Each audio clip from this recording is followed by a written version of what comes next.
Hey, I'm here to give you feedback on your run. If you have any questions or comments, feel free to DM me directly or ping me in your RIP thread.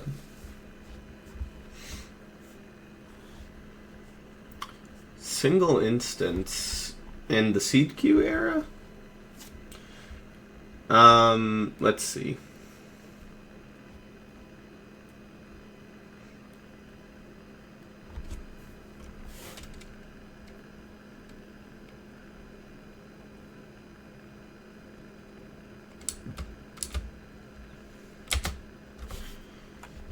Yeah, I mean, already not operating off of the greatest hardware, and that's okay. That's why Seed Queue was made. Seed Queue only needs you to run one instance, but will load multiple seeds for you, so you can run like multi-instance here. That's first and foremost something that you need to look into and like seriously get. So that way you can be more effective and your reset efficiency for MCSR can be better. I think it's been out for over a month now. Let me double check that. I don't want to give you false facts.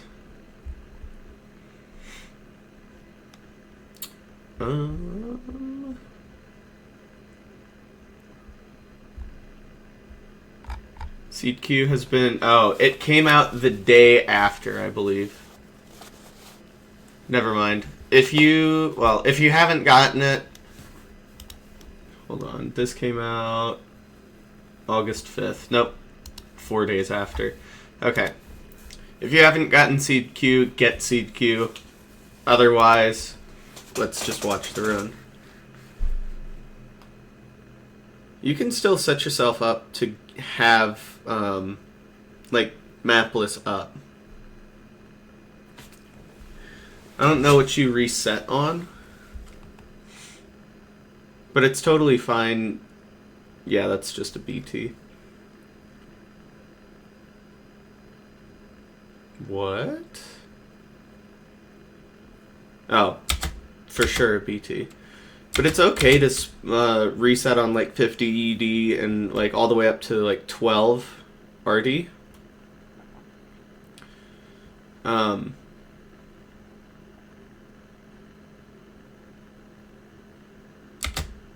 Yeah, 50. Yeah, I think what you're doing is fine. I just have chunk borders on so that way you can get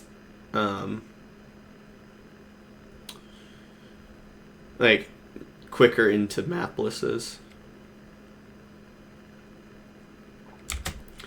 Also, as soon as you see that there aren't trees on the island, I definitely like just crank RD down so that way you can get a dolphin.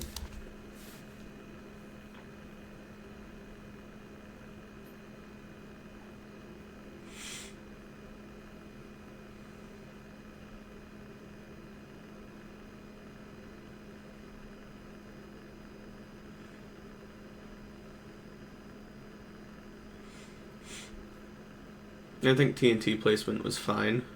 It could have been really even between these two trees, like right here. You'd have a little bit of birch, but that's also fine for like slightly faster TNT get off.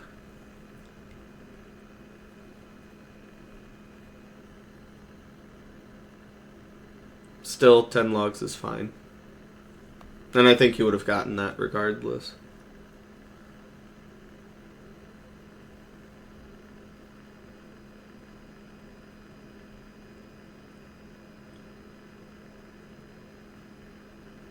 You can do all of this organization while you're boating.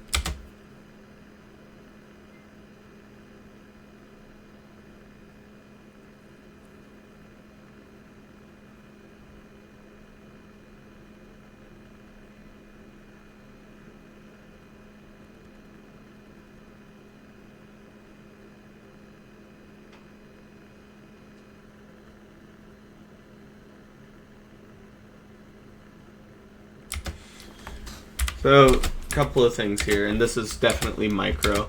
A lot of people, I've noticed, just don't really think about where they place the door. Place the door a bit further back, so that way you can just mine towards the ravine. Reason for that being, if you rip early flint, which is something that you should obviously play for because we want speedruns to be fast and not slower, you can just immediately go to the ravine. However, if you set it up too close to the edge here, now you have to mine backwards, and even if you do get, unless it's like super early flint, you're just mining backwards, which means that you have to go to the flint first and then to the ravine instead of just to the ravine picking up flint on the way.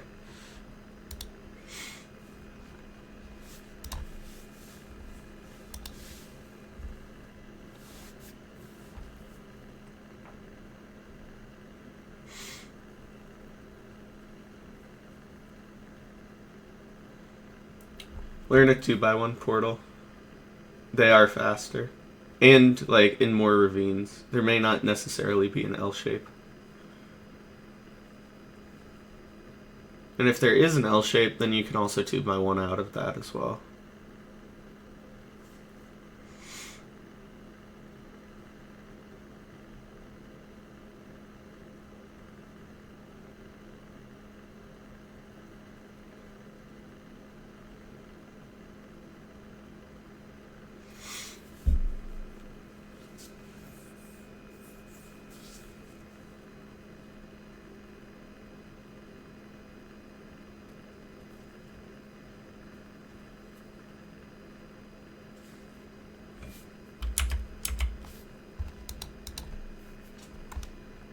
Oops.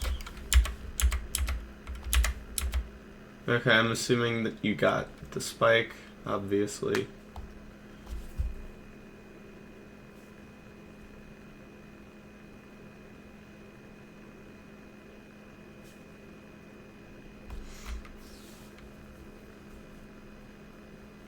Okay, Chloe told me this the other day, and I do agree with it.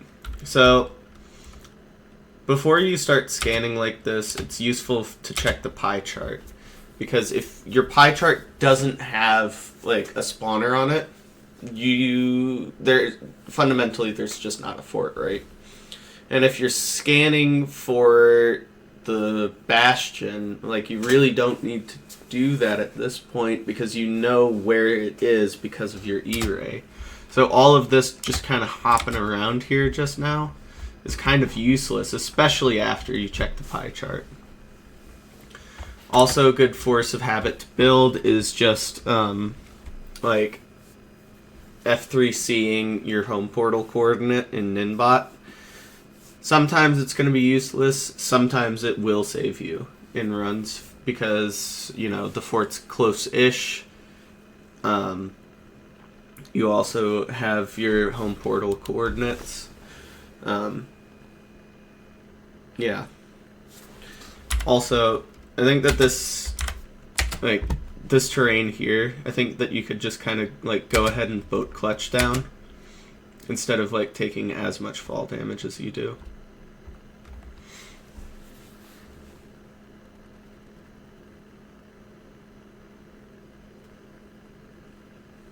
Movement isn't your strong suit. You're missing a lot of, like, blocks here.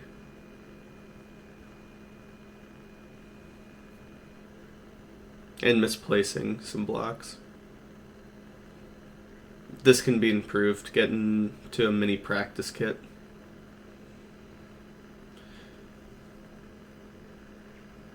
Use your thin to rescan. You don't need to get into an options menu.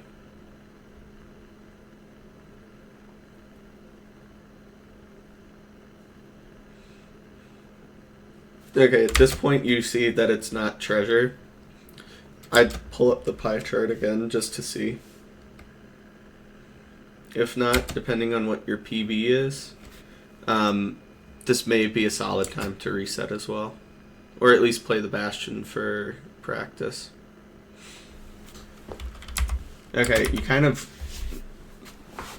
Okay, a term that I use kind of frequently is limp, which is just kind of like getting into something without actually doing really anything. I see this a lot when people like jump into oceans where they just kind of like slip into an ocean. You kind of just slip into this bastion as well. Like you limp into the bastion, It's like you're looking around at stuff, but not really doing anything. You could, since there's no pigs here and you can reach this chest, you could break that and loot that. It's not going to be a whole lot, but it's going to be a hell of a lot better than like, oh shit, there's pigs on me now. Let's punch one and go, right?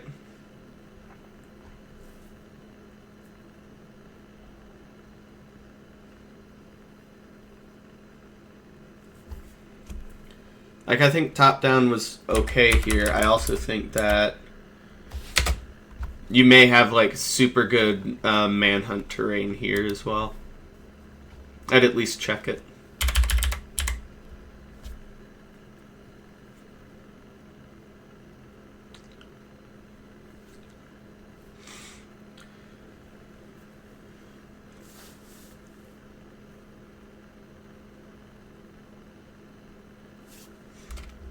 Don't use this hole because you have to break a block. Like, you have to break 2 blocks anyway, but you also have to place one. Or you could just break these 2 blocks here. Or, like, mirror image the other side.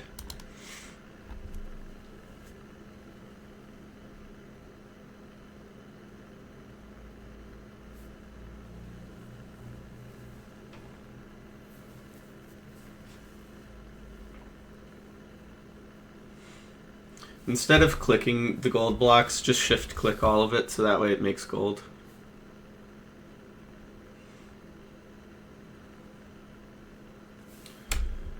You can sort this in a chest. You don't need to break 2 blocks to sort stuff. Or you can also just throw it all the way ahead of you. Like, the hallway's long enough to where you won't pick it up.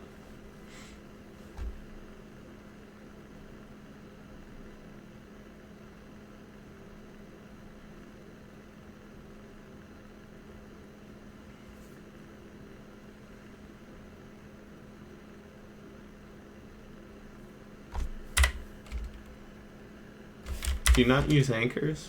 What's going on here? You're leaving behind a lot of crying. And, yeah. And a couple of gold, but that's kind of negligible. The crying obsidian, like, would be a lot nicer.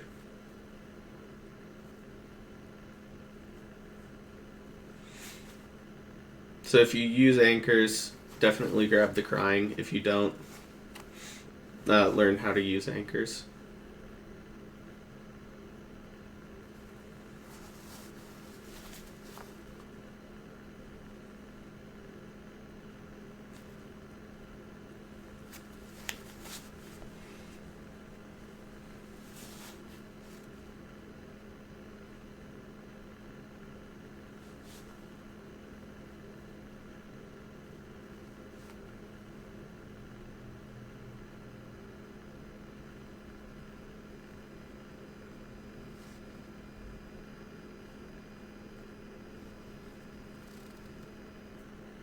I'm kind of confused why we're heading this way. Oh, you saw that on the way over.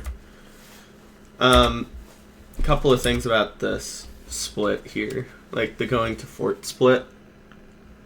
You need to be doing something. Like, here's the thing. You line up a pearl well. You know that this is solid terrain. You can just, like, right here start tossing stuff out. You don't need a ton of, like, you don't need that. You have your FNS and fire charges. I'd recommend picking one over the other.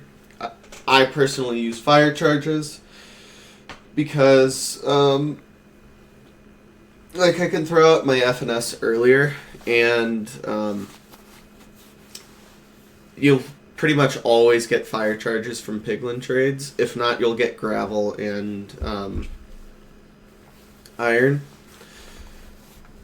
And I'd also recommend having, like, hot inventory slots. What I mean by that is, like, a lot of runners basically use, like, the corners of their inventory as, like, I know where this thing is, this important piece for the speed run. It's essentially like a 10th, 11th, 12th, even 13th inventory slot. I put fire charges here. I put my boat under it, and then I'll put like crafting table and a bed that I would have for blaze bedding if I was able to pre-craft that in the bastion. Yeah, other than that, your hotbar doesn't look super set. I personally have axe, pick, shovel, fire res pearls, soul sand, gravel, free slot. Sometimes this is nether brick. It just depends. And then my food if I don't offhand it. If I do have it, then it's my boat. But what that does is that allows me to be set up for the fortress split. Because there's a chance that like I'm approaching the fortress in a way that I need to also like build up to it, and having the gravel and the soul sand like a full block and a non-full block allows for like micro time saves and everything like that, as well as the soul sand being a solid block. It allows me to block clutch if I need to. 3 blocks, like 3 solid blocks outside of your obsidian, which even though you have 7 extra, I wouldn't really advise to use just in case you misplace like late in a portal build. Like, you have to get your hotbar set here. And also you gotta like understand how Pearl's physics works. Because like that Pearl was completely preventable. Also, during that rant I didn't even realize this, but you need to be eaten when your hunger matches it. You end up like burning half a hunger bar somewhere. Yeah. And now like you'd have to eat 2, whereas if you ate 1 a little bit earlier, you'd have been fine. Like now you may not have enough food for the end game. Because of that little oversight. I think that this fort is also a good candidate for fortress preemptive, just because like that wasn't like, well, was it? I could be blind. Nah, like this would have been a good candidate for fortress preemptive. Just because it's like a non-obvious path.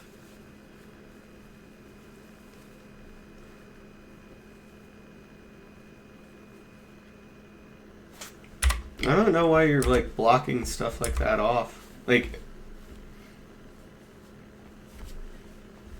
nothing's gonna come and hit you through here. Like, yeah, Wither could like crawl up this way, I guess, but like you can hear him coming and block it off this way, or block it off this way. This is just like overly cautious for no reason. Okay, so also, double critting blazes is also just time loss. The sooner you can like get this like fundamental mechanic down, like it is a micro time save, but when it's something that you do or that you'll have to do fundamentally for every run that you ever do, it's not only like a time save for the run, but it's also an RTA time save to where you'll just see more seeds as well. Double critting does one big thing wrong, and that's, well, I guess here's the thing with double critting. It's either time neutral to where it didn't matter if you double crit, or it's just worse. Because basically you're waiting for your axe animation to pop back up, and if you're able to get a crit off of it and time it perfectly, that's totally fine. If you can't, and then you just like fucked up a hit, then that's just something that you don't need to risk at all. Generally we found, like, again, it's either time neutral or you lose like 1/5 of a second or something. But over 5 blazes, that's a full second in a run.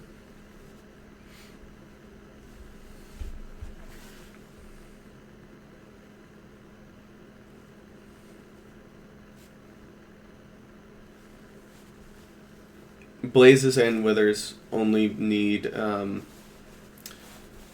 crit and a regular full hit each to die, by the way. Building your portal here just doesn't really help you. It actually hurts you, because how the game determines Y level is your Y level in the Nether. And sometimes, like, the portal will spit you in a cave somewhere. So, and that could literally be the difference between one Y level and, or like, one block in where you build your portal. So what a lot of runners do is they'll put a block like right here and then build the portal off of that. So that way they keep that height, and then they'll do their bow tie thing, and then they'll even like boost it up another block. So you could get an additional 2 blocks of height from just like a better portal build.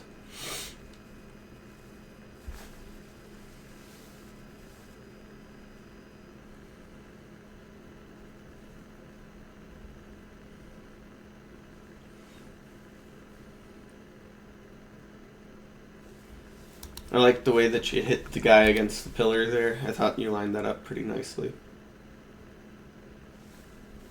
Yeah, like you could be at 69. I don't think it'll matter right now, because obviously surfaced, but yeah. Yeah, I think that the biggest piece of feedback that I have for you is to work on your fundamentals. Getting the practice maps, getting MP mini practice kit as well.